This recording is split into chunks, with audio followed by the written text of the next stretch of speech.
Saudara-saudara yang dikasihi Tuhan, ada satu kenyataan yang sering kita hindari, yaitu tidak semua orang mau menerima Yesus sebagai Raja.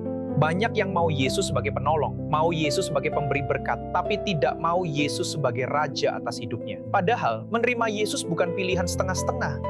Dalam Injil Lukas 19 ayat 27, Tuhan Yesus berkata, "Semua seteruku ini yang tidak suka aku menjadi rajanya, bawalah mereka kemari dan bunuhlah mereka di depan mataku." Ini adalah bagian dari perumpamaan, tetapi pesannya sangat jelas dan sangat serius. Yesus sedang menunjukkan satu hal, akan ada penghakiman bagi mereka yang menolak Dia sebagai Raja. Saudara, menolak Yesus bukan sekedar tidak ikut agama. Menolak Yesus adalah menolak otoritas Tuhan dalam hidup kita. Artinya, kita mau hidup dengan cara kita sendiri. Kita tidak mau diatur oleh firman. Kita tidak mau tunduk pada kebenaran. Dan dunia sekarang mendorong itu. Dunia berkata, jadilah raja atas hidupmu sendiri. Lakukan apa yang kamu mau. Yang penting kamu bahagia. Tapi firman Tuhan berkata, Yesus adalah raja, bukan kita. Bayangkan sebuah kerajaan. Seorang raja yang sah kembali. Tapi rakyatnya berkata, kami tidak mau dia memerintah kami. Apa yang terjadi? Pemberontakan. Dan setiap pemberontakan akan berujung pada penghakiman. Saudara, ini bukan soal emosi Tuhan. Ini soal keadilan Tuhan. Hari ini kita perlu jujur, apakah Yesus benar-benar raja dalam hidup kita? Atau kita hanya mau Yesus saat butuh saja? Apakah keputusan kita dalam pekerjaan, dalam keluarga, dalam keuangan, dalam pelayanan benar-benar tunduk pada Dia? Atau kita masih diam-diam berkata, Tuhan, bagian ini biar aku yang atur.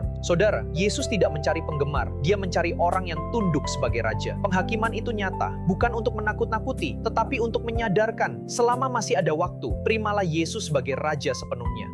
Bukan setengah, bukan saat enak saja, tetapi seluruh hidup. Karena pada akhirnya, setiap lutut akan bertelut dan setiap lidah akan mengaku, Yesus adalah Tuhan.